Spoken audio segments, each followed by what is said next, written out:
So good morning everyone. My name is Arslan and you are watching Proper Tech Tutorial. So welcome back to the series of learning siemensnx from beginner to pro, and today we'll start part 13 of siemensnx learning from beginner to pro, that is advanced curves part 1. And advanced curves part 1 will have the syllabus that is, I'll just show it to you, that is creating of conic, ellipse and polygon.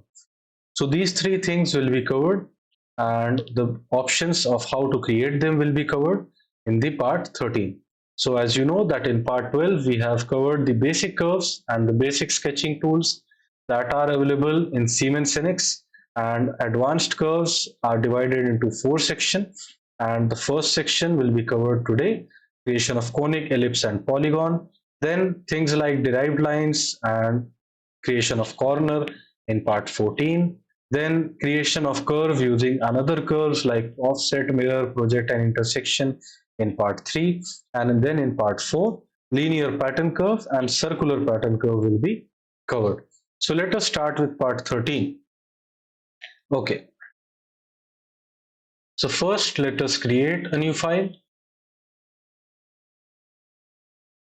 and the name will be advanced curves part 1 training.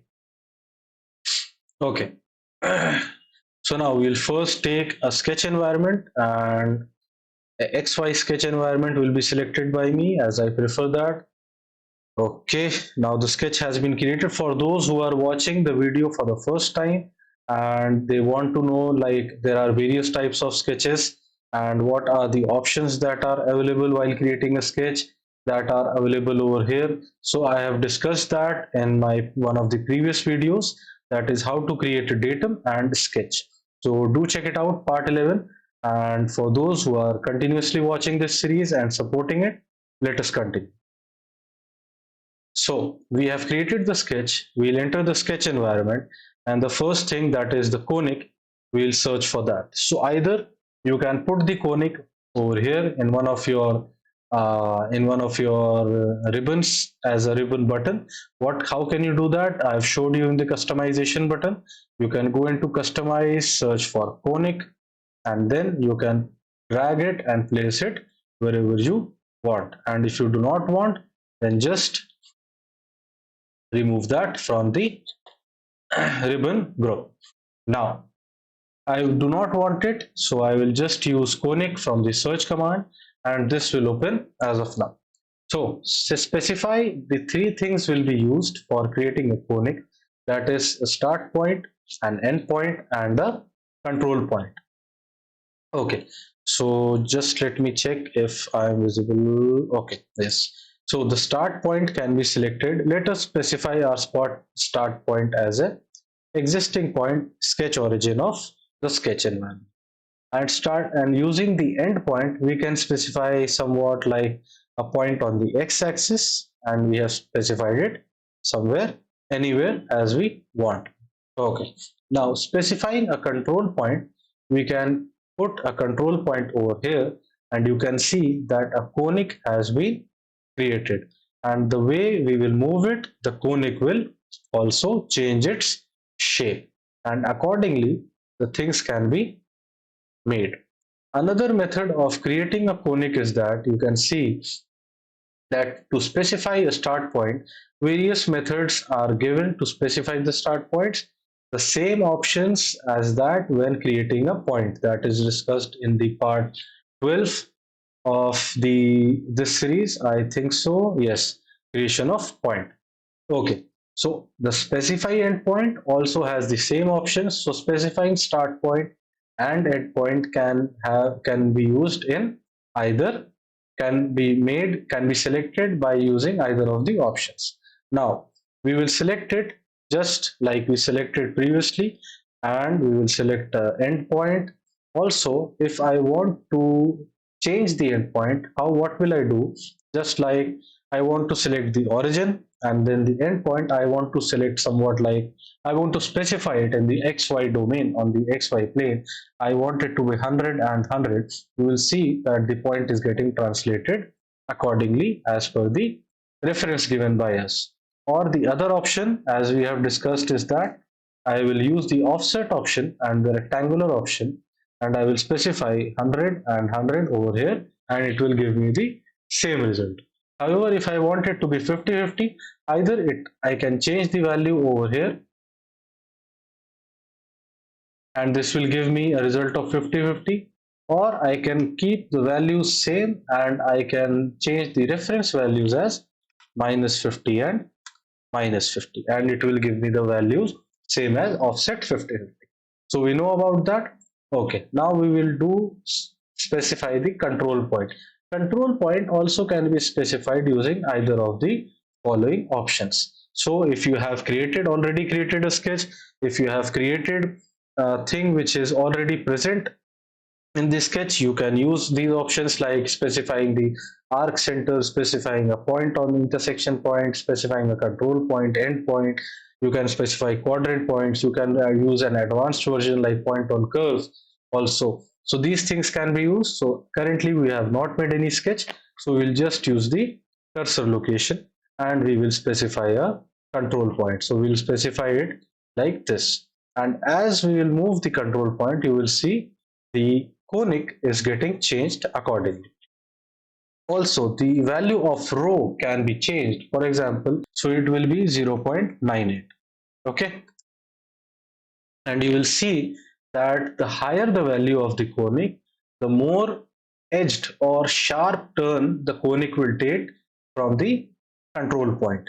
If I will make it 0.1 rather than 0.5, you will see a much more lesser curvature over here, and it is somewhat like very little curvature. If the control point is over here, the curvature is very less, and the more we will increase the row value of rho, the more it will increase. The concept of rho can be understood in your mathematics classes in PCM, or you can understand it in your advanced mathematics in your engineering classes, and that will give you the understanding of rho. Or you can just play with the value of rows and understand the concept as to how row works. So this was as to how we make a conic. Now coming to the topic of creating an ellipse. So what is an ellipse? I think that you know what an ellipse is. Ellipse has two centers. Unlike the circle which has only one center, ellipse has one over here and one over here, the focus points. Okay, the major radius and minor radius, I think you have gone through that in your 11th and 12th class. So now we'll specify the point and we will specify the radius. So since I already selected a point over here, so it took the cursor location inferred and it made an ellipse. I can also change that value. For example, I specified the center, and after specifying the center, I want to may have a radius. So the radius major will be not 50, but rather it will be 100, and the minor radius I want it to be not 25, but I want it to be rather let us say it is to be 50. So you will see that an ellipse is created in this fashion. Also, selecting the major radius gives you the option, an additional option of having it fixed. And if I select the option of cursor location, it will allow me to change the major radius without putting any value and just using the mouse as the input source. Similarly, I can use the option of like yeah, you can also use it as the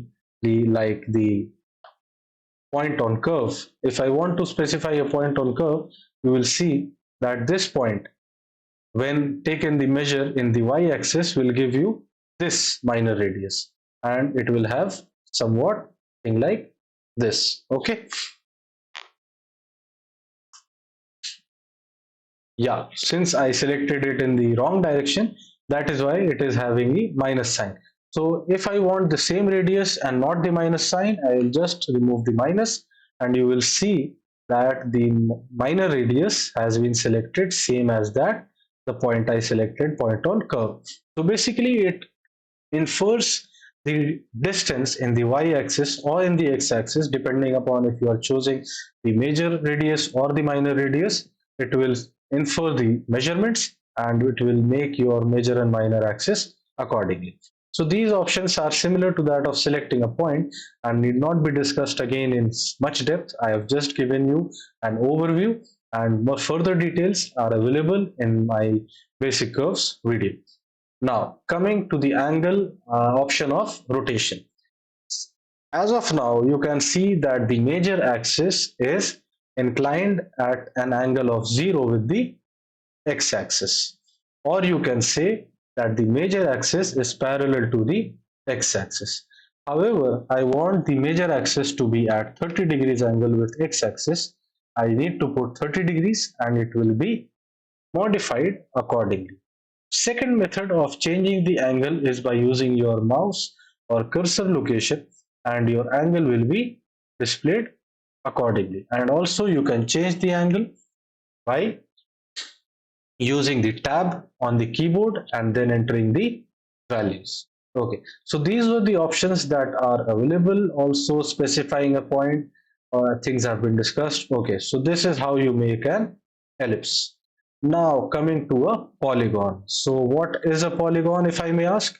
Polygon is a shape that has been created with the help of straight lines, and depending upon the equal length of their sides, it can either be categorized as a regular polygon or an irregular polygon. For example, a triangle with all the three sides equal to each other will be a regular triangle or an equilateral triangle. If the rectangle has all the sides equal to each other, it will be called a square. So these two are an exception in their terminologies. A polygon cannot be created with less than three sides, like two sides or one sides. That is like not possible. You know those people who have learned maths. And also, like, you have five sides, and if all the sides are equal, it will be known as a regular pentagon. If a hexagon, regular hexagon, seven sides, and so on. So that is a polygon. A polygon cannot have a cannot have a curve inside it. That is something which is like an arc or a spline, etc. And the example for that is that a circle has only one curve, one arc extended in 360 degrees, and therefore it is not a polygon, it is a curve. Now, coming to how to create a polygon,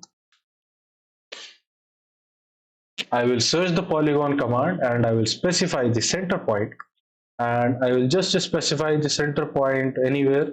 Okay, and you will see as soon as I specify the center point, polygon has taken a shape and is moving as per my cursor location.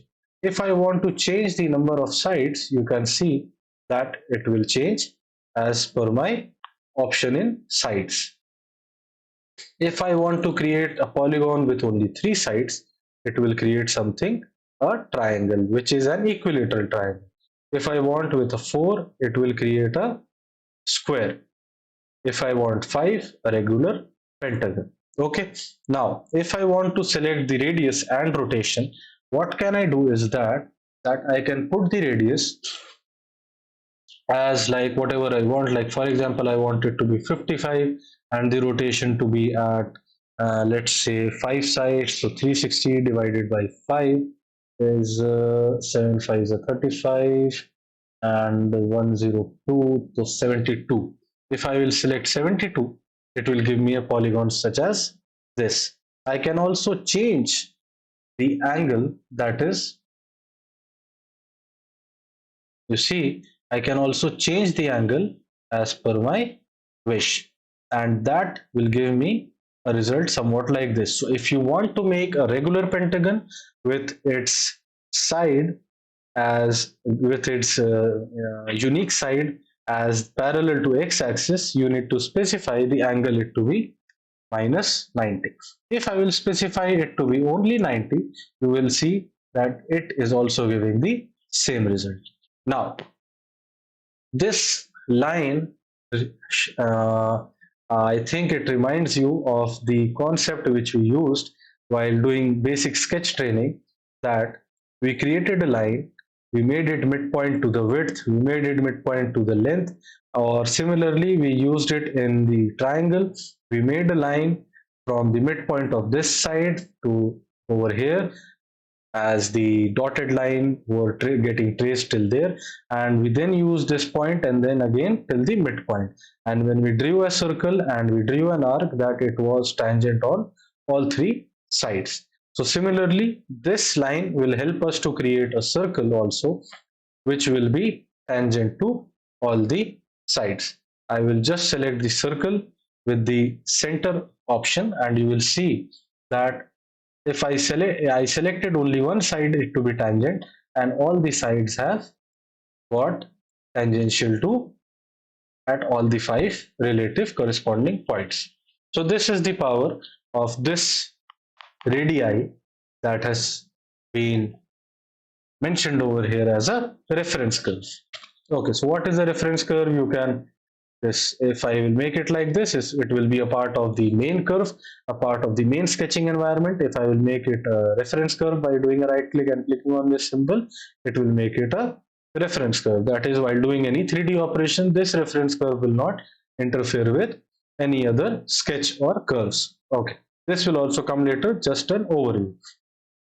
Now let us say that we did not want a pentagon, rather we wanted a hexagon to be made. We'll just do Control Z, and you can see that the hexagon is being deleted. Or what you can do is that you can either take the selection and delete it from here, and you will see that the pentagon has been deleted. We'll again choose the polygon command, and we change the sides to 6, and we will specify a point, and we'll specify the radius to be 100, and then we'll specify the angle of rotation to be 90 degrees. Or what we can do is that, yes, okay, 90 degrees, and you can see that a hexagon has been created. The another best way of creating the another feature of given by siemensnx is that whenever you make a polygon, the siemensnx remembers the radius and rotation, so that it is easier for the user to uh, create multiple copies of the polygon. We just have to specify a point and the polygon will get created. Also, another thing to be noted is that in the settings option, the create persistent relation is checked, and this allows the persistent relation, that is the radii, that is the angle of rotation, to be specified by the siemensnx environment automatically. I just have to put it over here and it specifies. If I do not want to create persistent relation, it will, let me show it to you once again. I want to create a hexagon, and I will just select a point, and I will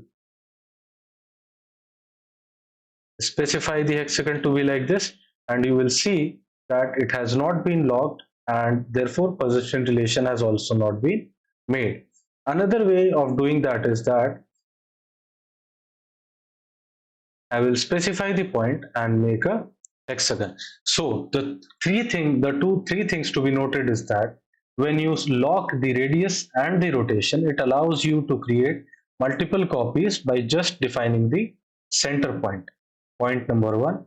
Point number two, if you remove the radius and rotation, or you can remove either of them, or you can remove both of them, it allows you to create a hexagon as per your cursor location or as per your value input over here.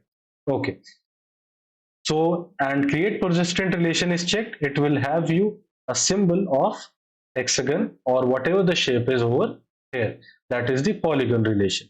If you will uncheck this create persistent relation, it will create no center point or the polygon symbol within a polygon that is been created.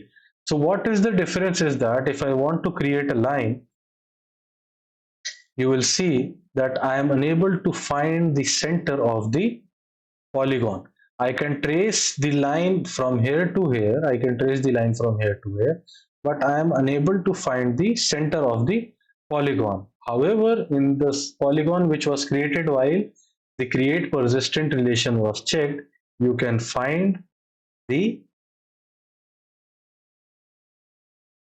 center as easily, just as like hovering your mouse over it.